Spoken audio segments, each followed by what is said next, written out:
Moisés es recordado como el gran libertador, el que partió el Mar Rojo. Pero en Éxodo 32 lo vemos romper las tablas de la ley, destruir un ídolo y ordenar una masacre. ¿Este es el mismo Moisés que se supone reflejaba a Dios? La verdad de este pasaje es mucho más incómoda de lo que nos enseñaron. Imagina la escena: un pueblo entero al pie de la montaña, ansioso, confundido, cansado de esperar. Moisés había subido al Sinaí hacía más de un mes y no regresaba. ¿Había muerto? ¿Los había abandonado? La incertidumbre se convirtió en desesperación, y la desesperación en rebelión.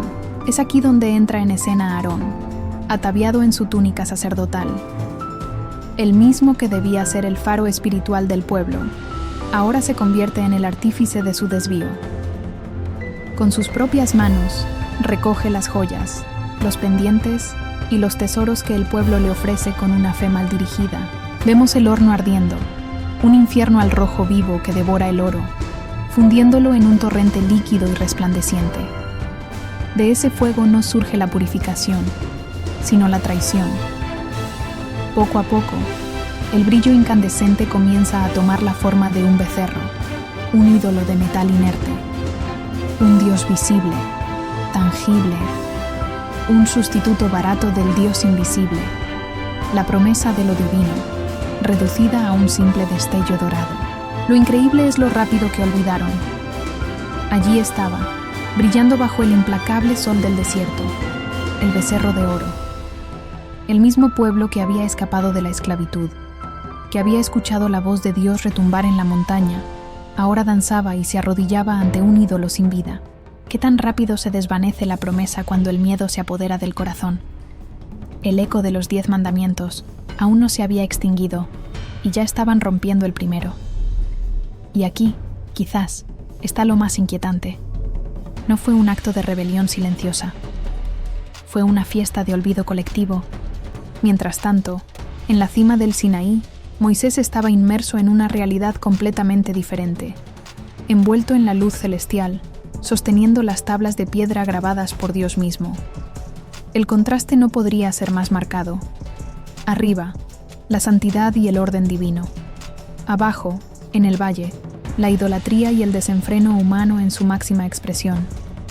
Pero entonces, una nube oscura pareció descender, reflejando el enojo divino que se gestaba. La luz radiante que rodeaba a Moisés ahora contrastaba con la sombra de la ira. Dios mismo rompe el silencio y le dice a Moisés: «Anda, baja, porque tu pueblo se ha corrompido». Nota el detalle. Dios no dice «mi pueblo», sino «tu pueblo». Como si en ese instante la decepción fuera tan profunda que se distanciara de ellos. Moisés, de rodillas, con las manos levantadas, suplica a un cielo cubierto de relámpagos y truenos. Escucha la voz de Dios, una sentencia terrible: borrar a su pueblo por su idolatría y necedad. ¿Pueden sentir la tensión? Moisés, el hombre que habló cara a cara con el Creador, ahora se arrodilla no por él, sino por ellos.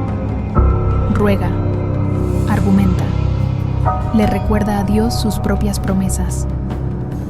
Un hombre contra la ira divina, y entonces el milagro sucede de nuevo.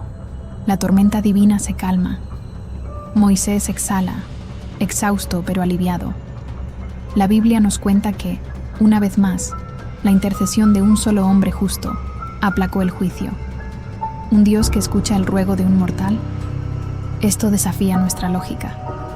Pero la imagen es poderosa. Un líder que carga con el peso de su gente, dispuesto a ponerse en la brecha por ellos. Moisés levanta las tablas con la ley de Dios grabada en piedra, y su rostro es una máscara de furia y decepción.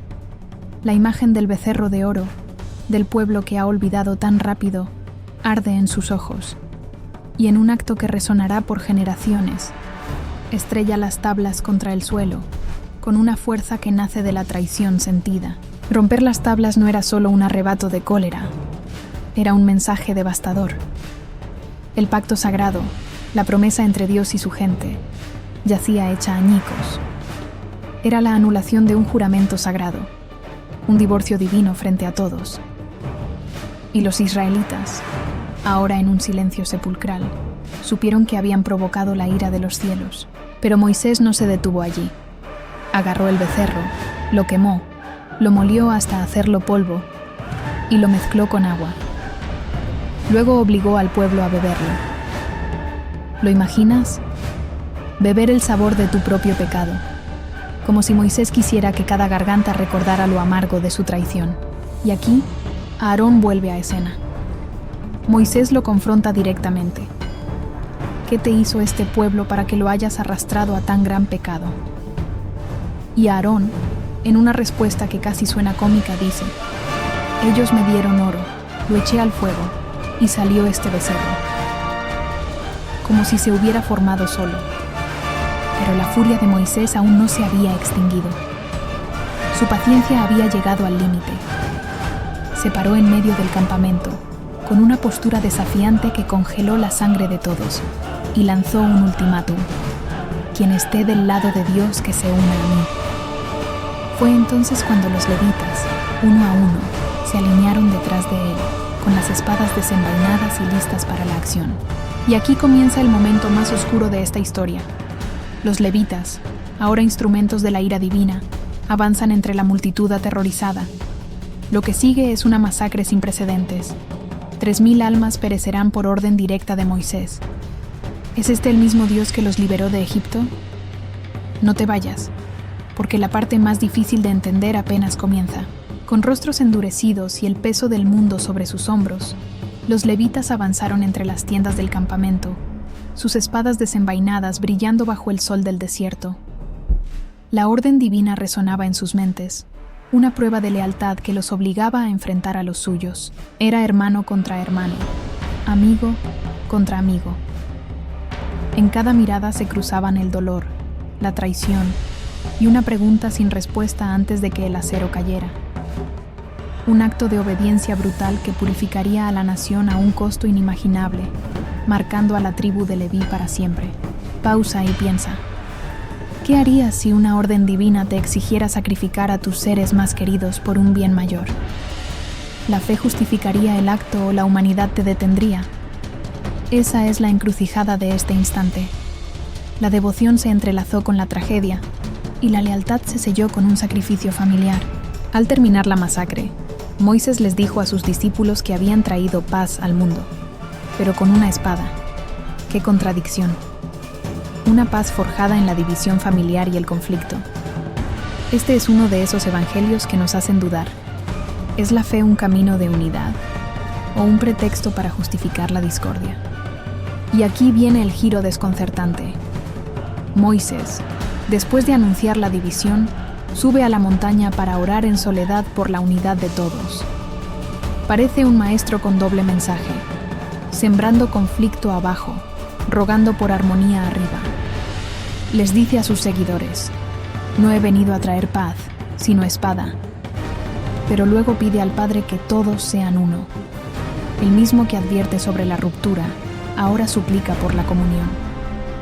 Una voz resuena en la oscuridad, una respuesta divina que parece helar el alma.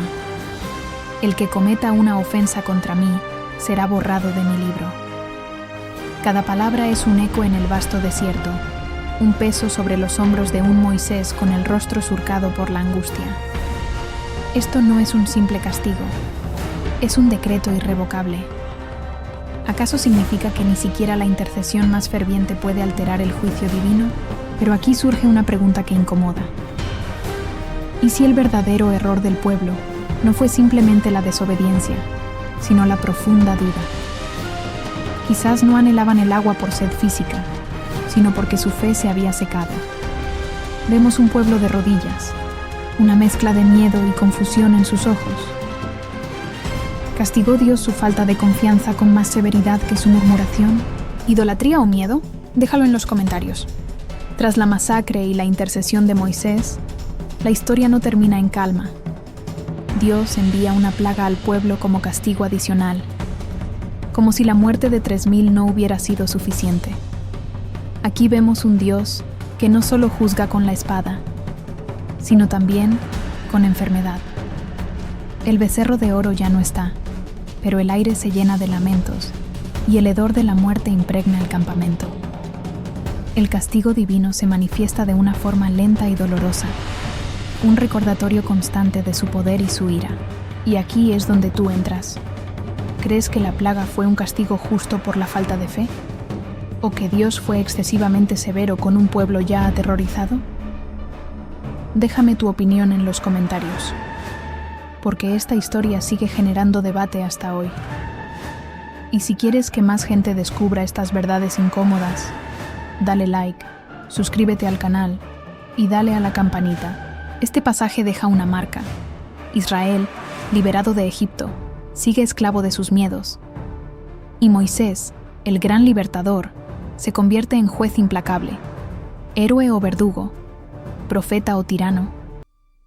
La línea entre líder espiritual y dictador se vuelve peligrosamente delgada. Ahora pensemos en Aarón, el silencioso protagonista de esta catástrofe. Él no mató a nadie, pero fue quien cedió, quien fabricó el becerro. Y sorprendentemente, sobrevivió. ¿Por qué? ¿Acaso la culpa de Aarón fue menor que la del pueblo? ¿O es que Moisés protegió a su hermano? Muchos eruditos y teólogos han debatido por siglos este punto. Algunos dicen que Aarón temía por su vida, que la turba enfurecida lo habría matado si se resistía. Otros creen que intentaba retrasar las cosas, esperando desesperadamente el regreso de Moisés. Pero la verdad es innegable. Sin la participación de Aarón, ese ídolo dorado nunca habría brillado bajo el sol del desierto. Él fundió el oro con sus propias manos, aunque éstas temblaran. Lo más irónico es que, a pesar de este acto de apostasía, Aarón sería investido como el primer sumo sacerdote de Israel. El hombre que facilitó la adoración de un becerro de oro sería luego el elegido para oficiar ante el arca del pacto. Si eso no es una paradoja divina, no sé qué lo sea. Este detalle nos muestra algo perturbador. Incluso los líderes más fallidos pueden terminar siendo exaltados. Vemos a Aarón, el artífice del ídolo que casi destruye a su pueblo, siendo coronado como sumo sacerdote, mientras la multitud se divide. Algunos aplauden, otros lo miran con sospecha. ¿Es esta la recompensa por traicionar la fe? La imagen revela una tensión incómoda. El perdón divino se entrelaza con lo que parece un claro favoritismo familiar. Moisés, su hermano, intercedió por él. ¿Pero borra eso su responsabilidad en la masacre y el caos? La ceremonia se siente más como una maniobra política que como una consagración sagrada, un recordatorio de que el poder, incluso el espiritual, a menudo perdona a los suyos. La historia del becerro de oro no es solo una lección contra la idolatría. Es un espejo incómodo de cómo líderes y pueblos se equivocan, cómo el miedo puede más que la fe, y cómo incluso en la Biblia, los santos tienen manchas que nadie quiere recordar. El eco de la desolación se aferraba a las tiendas semidestruidas, al humo que se elevaba lánguidamente hacia un cielo indiferente. Israel, que había conocido la promesa de un nuevo amanecer, ahora se enfrentaba a una realidad de rostros apagados y corazones quebrantados. El campamento ya no era un refugio de esperanza, sino el escenario silencioso de una fe puesta a prueba. Y aquí surge una profunda contradicción. El Dios que los había guiado con una columna de fuego, ahora parecía observarlos caminar bajo un sol ardiente, proyectando sombras largas y agotadas. ¿Era esta la tierra prometida? ¿O era un desierto sin fin donde cada paso era una súplica silenciosa por la redención? El becerro de oro no fue solo un ídolo, fue un espejo de lo que realmente quería Israel, algo visible, algo que pudieran tocar. ¿No hacemos lo mismo hoy?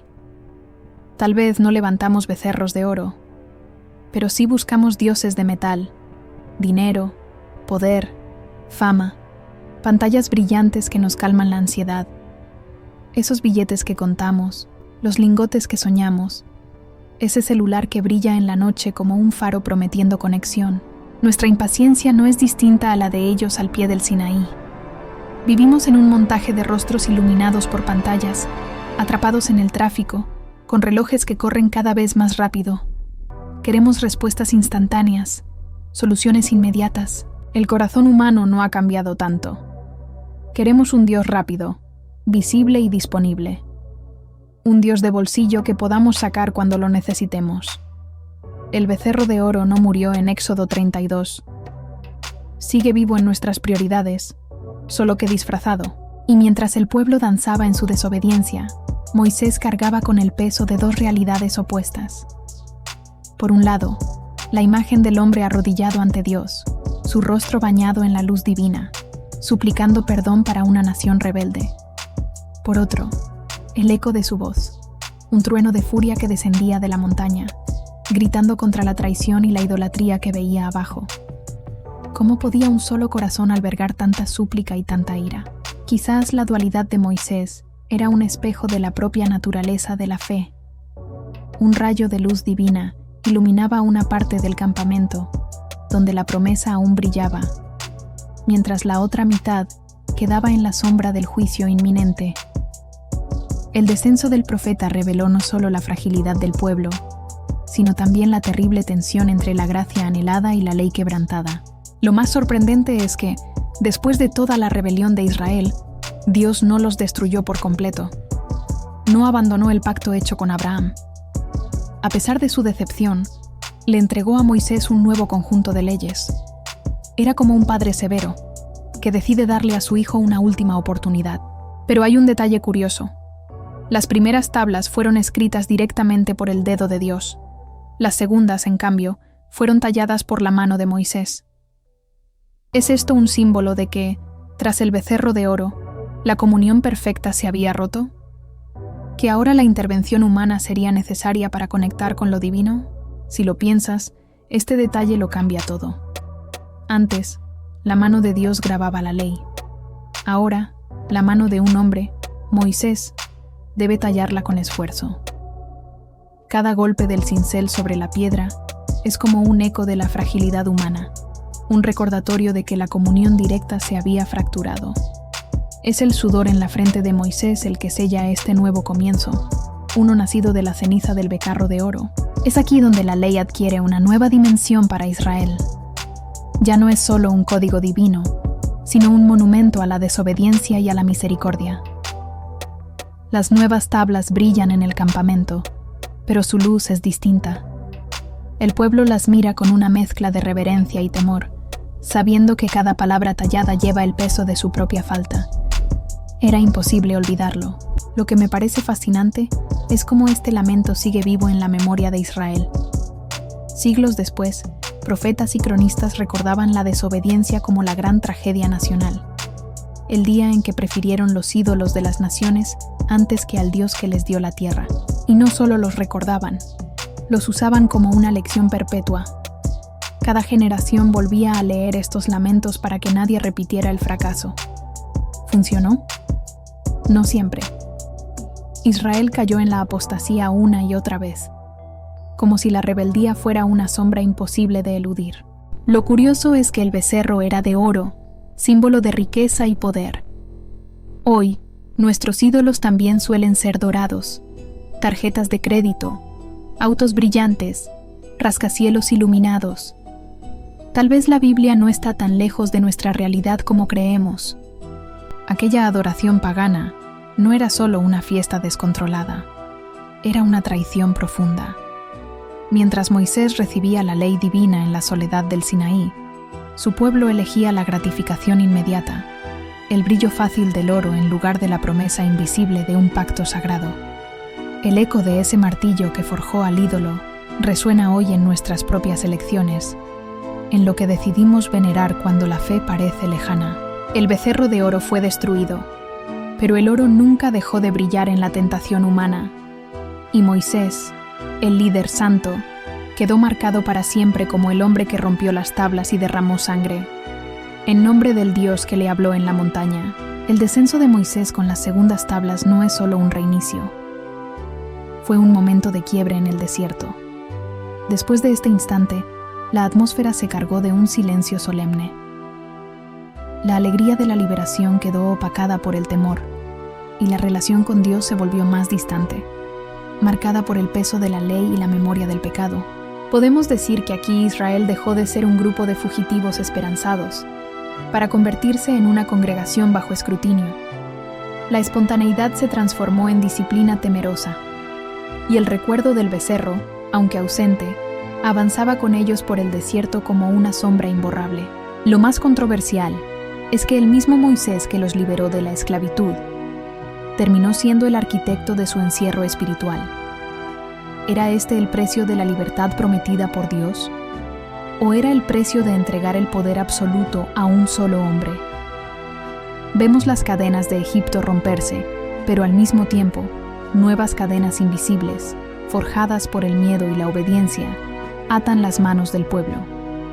La espada de la ley, en manos de Moisés, brilla con una luz tan cegadora como la zarza ardiente, un recordatorio sombrío de su autoridad. Tal vez lo más incómodo de esta historia es que nos obliga a hacernos una pregunta. ¿Qué pesa más, la seguridad de la sumisión o el riesgo de la autonomía? Porque Israel eligió la primera y la pagó con su libertad de dudar. Y aquí está el punto clave. El becerro de oro no fue solo un error histórico, fue un espejo de lo que todavía somos. Vemos multitudes hipnotizadas por políticos, por ídolos musicales, por las pantallas que prometen una felicidad efímera. Seguimos levantando ídolos, seguimos cayendo en el miedo, seguimos buscando líderes que decidan por nosotros. El pasado no ha cambiado tanto. La historia se repite con nuevos rostros. Aquel becerro de oro destruido se transforma hoy en un teléfono de última generación, en el auto más caro, en una tarjeta de crédito sin límite. Los símbolos cambian, pero la adoración permanece. Es la misma búsqueda de seguridad en lo material, la misma sordera ante lo trascendente. Entonces, ¿qué aprendemos? Que incluso en la Biblia los héroes tienen sombras, los líderes fallan y los pueblos se equivocan, y que la verdadera pregunta no es si Israel pecó, sino si nosotros seguimos repitiendo el mismo patrón, solo con nuevos nombres y nuevas excusas. Si este video te hizo pensar distinto, dale like, suscríbete, comparte y no olvides darle a la campanita. Y dime en los comentarios, ¿el verdadero pecado de Israel fue la idolatría? ¿O fue dejarse dominar por el miedo? Quiero leer tu opinión, porque esta historia no termina aquí. Sigue viva cada vez que alguien cambia a Dios por un becerro moderno. El becerro de oro fue reducido a polvo, pero la pregunta sigue de pie. ¿Qué becerro has levantado tú sin darte cuenta? Tal vez no brilla bajo el sol, pero gobierna tus decisiones. Piénsalo. Y nos vemos en la próxima historia bíblica que nunca te contaron así.